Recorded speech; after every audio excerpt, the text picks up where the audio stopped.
Hello everyone.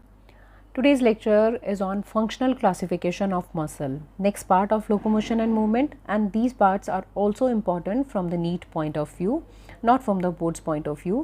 तो चलिए देखते हैं functional classification of muscle. Functional classification जब हम मसल का करते हैं तो ये हम कर रहे हैं based on the type of movements they bring about. The skeletal muscles are actually divided in the following types. So let's see the first type of muscle. This is called adductor. Adductor में मैंने example लिखा है, this is latissimus dorsi. Actually adductor ये muscles जो हैं आप देख रहे हैं यहाँ पर, देखिए ये जो मूवमेंट है, दिस इज मूवमेंट का नाम भी एडक्शन. मूवमेंट क्या है? एडक्शन. और जो मसल का नाम है that is adductor. Adductor muscles that brings a limb towards the mid line. This is the mid line of the body. It brings the limb towards the mid line of the body. This is adductor. Mid line of the body की तरफ ला रही है latissimus dorsi. It actually the presses the entire arm against the side. ठीक है, so this is adduction. Adduction movement है, दोबारा मैं कह रही हूँ. और एडक्टर जो है this is the name of the muscle. This is the type of skeletal muscle. Next आ जाइए एबडक्टर. सेम डायग्राम से हम समझेंगे एबडक्शन. मतलब कि abduction is the movement and abductor is the muscle. और उसका एग्जांपल है डेल्टोइडस मसल. तो एबडक्शन में आप देख रहे हैं abduction, this is the second type. This muscle pulls this limb towards, actually this muscle pulls the limb not towards the body, it means it is going away from the body. body से दूर जा रही है, away from the midline of the body. so दोनों जो है opposite manner में काम कर रही हैं. adductor जो है वो इस तरफ लेकर आ रही है और abductor जो है वो opposite side पर लेकर जा रही है. अगर हम similarly, ये दोनों तो मैंने आपको आर्म मसल्स के एग्जाम्पल लिखे हैं. अगर हम लेग्स की बात करें तो लेग्स में भी देखिए एडक्शन मतलब कि बॉडी की तरफ, mid line of the body, and abduction it is actually away from the body. Next बात करते हैं फ्लैक्सर एंड एक्सटेंसर. दोनों हम पेयर में बात कर रहे हैं. फ्लैक्सर मसल, अब आप ध्यान देंगे तो this is the four arm. ये फोर आर्म है. अब देखिए this muscle bend one part of the limb. हम अगर फ्लैक्सर की बात कर रहे हैं तो मान लीजिए ये आर्म इस तरह से है, तो फ्लैक्सर क्या कर रही है? Muscle bend one part of the limb towards the another. ठीक है, दूसरी की तरफ इस जॉइंट पर मूवमेंट हो रही है. This muscle bend one part of the limb on another at a joint. Actually ये जो है this is the example of, यहाँ पर एग्जांपल हम ले रहे हैं बाइसेप्स मसल का. It bring the four arm, this is the four arm towards the upper arm. ये अपर आर्म वाला पार्ट है, ये फोर आर्म को अपर आर्म की तरफ लेकर जा रही है. ये देखिए यहाँ पर थी, अपर आर्म की तरफ मूवमेंट हो रही है. This is flexion. Flexion is the type of movement and the flexor is muscle. Next extension. Extension में आप देख रहे हैं अगर हम मसल को इस पोजीशन में रखें, आर्म को इस पोजीशन में रखें, तो ये मसल्स जो हैं ये इसको दूर लेकर जा रही हैं. तो एक्सटेंसर, ये मसल एक्सटेंड कर रही है या आप कहें स्ट्रेट कर रही है फोर आर्म को. So this muscle is triceps. ये दोनों एग्जाम्पल फोर आर्म की हैं. उसी तरह से अगर आप यहाँ पर देखेंगे तो देखिए अब आप यहाँ पर सोचेंगे कि उल्टा है, क्योंकि फ्लैक्शन जो है, फ्लैक्शन का मतलब मैंने क्या कहा, ये एंगल जो है, ये एंगल जो अपर आर्म का और फोर आर्म का जो एंगल है वो रिड्यूस हो रहा है. सिमिलरली यहाँ पर भी देखिए बेटा कि ये एंगल रिड्यूस हो रहा है, तो मतलब दिस इज फ्लेक्शन. और एक्सटेंशन मतलब कि एक्सटेंशन, स्ट्रेटनिंग, जैसे कि मैंने कहा था स्ट्रेटनिंग हो रही है. सो one is flexor and the second is extensor. Abductor, adductor, flexor, extensor. तो हमने चार तरह की मसल्स पढ़ी. आइए नेक्स्ट मसल देखते हैं. One is called pronator and the second one is called supinator. Pronator, ये मसल जो है टर्न करती है पाम को डाउनवर्ड या ये कहें पोस्टीरियर तरफ पर. तो pronation is the type of movement and the pronator is the muscle. Pronator terraces is the muscle जो कि हमारी, ये देखिए आप अगर थंब को सुपीरियर या इन्फीरियर पोजीशन में रखें तो ये देखिए थंब जो है वो सुपीरियर साइड में, अगर आप थंब को स्काई की तरफ रखें तो आप ऐसे भी याद कर सकते हैं, this is the supinator muscle. Supinator और प्रोनेटर दोनों एक दूसरे के ऑपोजिट काम करती हैं. प्रोनेटर जो है this muscle turn the palm downward और पोस्टीरियर तरफ, और सुपिनेटर जो मसल है this muscle turn the palm upward anterior की तरफ पर। तो अगर आप थंब को मैंने कहा स्काई की तरफ रखें तो आप ऐसे याद कर सकते हैं, थंब मेरा सुपीरियर पोजीशन पर है तो दिस मसल इज सुपिनेटर। अब थंब जो है वो नीचे की तरफ है, दिस मसल इज प्रोनेटर। तो pronator and supinator. So let's discuss next type of muscle. One is called elevator and the second is called depressor. Elevator and depressor, देखिए एलिवेटर जो है this muscle actually raise a part of the body. जैसे हमारे mouth में है masseter muscle, it lifts up the lower limb, sorry not lower limb, it lifts up the lower jaw and close to the mouth. Elevation देखिए ऊपर की तरफ movement दिखा रहा है, ये क्लोज टू द जॉ। हम जानते हैं कि हमारा अपर जॉ जो है that is not movable, only lower jaw is movable. So elevator is lifting the lower jaw towards the upper side, lifting है। So that's why the muscle is elevator. And the next muscle is depressor, obviously opposite manner में काम कर रही है। This muscle depressor, ये muscle lower कर रही है, किसी भी बॉडी के पार्ट को लो नीचे की तरफ लाने के लिए डिप्रेसर मसल है, ठीक है। तो this is depressor mandibulae and it actually lower down the lower jaw to open the mouth, mouth को ओपन करने के लिए। So one is elevator and the second is depressor. Next muscle जो है one is dilator and the second is sphincter muscle.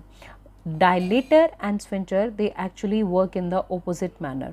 Dilator जो है ये जैसे कि मैंने एग्जांपल लिया है, डायलेटर मसल्स जो हैं आइरिस में प्रेजेंट हैं। आइरिस ये क्या कर रही हैं, प्यूपिल को डायलेट कर रही हैं। We will later learn about the dilator muscles when we learn the structure of eye, तो वहाँ पर करेंगे इसे। बट यहाँ पर डायलेटर क्या काम कर रही है, ये डायलेट कर रही है, it enlarges the size of any opening, like we are talking about pupil here. So in the case of dilator it is dilating, and in the case of sphincter this muscle decrease the size of opening, so it is decreasing the size of a pupil, ठीक है। तो not only here, it is also in the case of sphincter. Sphincter also present in the case of gut. There are numerous places where the sphincter is present, like pyloric sphincter. So after this we are moving towards the next muscle that is called rotator. Rotator, this muscle is actually rotate a part of the body. Let's see, this is the actually lateral rotation. You can see here कि Thai का ये part जो है ये outside में move कर रहा है, तो this is called lateral rotation. अगर यही पार्ट मैं ऑपोजिट साइड में मूव करवा रही हूँ that will known as medial rotation. So rotator का मतलब क्या है, ये मसल रोटेट कर रही है बॉडी का कोई पार्ट। जैसे कि पायरिफॉर्मिस मसल है, it raise and rotate the thigh, हम यहाँ पर थाई की ही बात कर रहे हैं। So this was the functional classification of skeletal body muscles according to the type of movement. तो हमने यहाँ पर बहुत सी मसल्स ऐसी डिस्कस की हैं which actually act in the opposite manner. So I am having a term for them, this is called antagonistic muscles. Antagonistic muscles जो हैं, those muscle which act in the opposition to other muscle, opposite काम कर रहे हैं. Like we saw that in the case of flexor, extensor, biceps and triceps, they work in the opposite manner. ठीक है, we talked about the abduction and adduction. Abduction and adduction, वो उन दोनों ने भी ऑपोजिट मैनर में काम किया.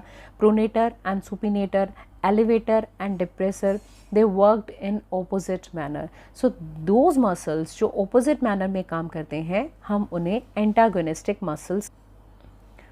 Now a small topic, this is called isotonic and isometric contraction.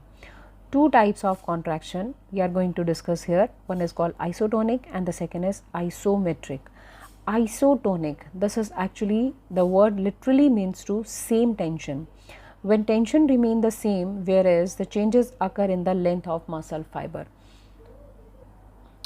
What it means? It means when the muscle contract in an isotonic contraction, the tension means, it means the force of contraction develop in the muscle, it remain almost constant while the muscle changes its length. You can see in the diagram, यहाँ पर the person is lifting something, यहाँ पर इसको lift करने में muscle contract हो रही है. अब देखिए, जो आइसोटोनिक कॉन्ट्रैक्शन है, हम इसमें दो बातें करेंगे. One is called concentric isotonic contraction and the second one is called eccentric isotonic contraction. So first of all, have a look on isotonic contraction. पहला, first type, this is called concentric isotonic contraction. इस case में the person is lifting something.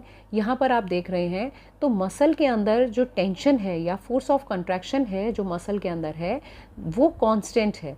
यहाँ पर अगर हम देखें to produce movement, angle जो है वो रिड्यूस हो रहा है. Picking up a book, picking up यहाँ पर डंबल पिक कर रखा है, तो इसमें कॉन्सेंट्रिक आइसोटोनिक कॉन्ट्रैक्शन है of the biceps brachii muscles in the arm. अब दूसरी तरफ अगर हम देखें, जब ये इस चीज़ को लोअर डाउन करेगा, लाइक इन दिस केस, जब इस चीज़ को लोअर डाउन करेगा तो मतलब सपोज आपने कोई बुक उठा रखी है, बुक को when you want to place on the table, previously shorten जो बाइसेप्स मसल्स जो हैं वो प्रीवियसली शॉर्टन बाइसेप्स मसल्स जो हैं they lengthen and in a controlled manner while it is continues to contract. When the length of a muscle increase during a contraction, the length of muscle increase during contraction, इस जो contraction के time जो muscle की length increase हो रही है तब हम इसे कहते हैं eccentric isotonic contraction. So whether it is concentric or it is eccentric, दोनों cases में tension जो है that is same, force of contraction is the same, whereas the changes occur in the length of muscle. यहाँ पर muscle की length जो है वो short हो रही है, यहाँ पर muscle की length थोड़ी सी increase हो रही है. So this is the same tension, so that's why it is called isotonic contraction. Let's focus on the another type of, that is called isometric contraction. Isometric के लिए हम word लेते हैं same length. When the length of muscle fiber remains the same and the tension is increased. So here in this case इस person ने dumbbell को सिर्फ lift कर रखा है. यहाँ पर बुक भी हो सकती है, कोई भी वेट हो सकता है, वेट को सिर्फ लिफ्ट कर रखा है तो मसल की लेंथ में कोई चेंज नहीं आ रहा. We can increase the we cannot increase the length, we cannot decrease the length, but we can change the length, we can change the tension. In order to understand this isometric or same length muscle contraction, I'm taking this example. अब जैसे देख लीजिए इस person ने एक dumbbell उठा रखा है. This contraction are important for maintaining the posture and for supporting objects in the fixed position. जबकि isometric contraction जो है that do not result in the body movement but energy is still expanded.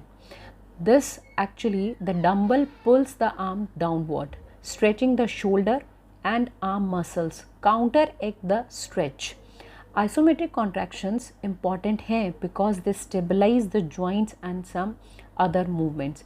So in this case, please learn carefully. The length will remain same, but tension जो है, length of the muscle fiber remains same and the tension is increased. So there are two types of, one is called isometric and isotonic. Thank you.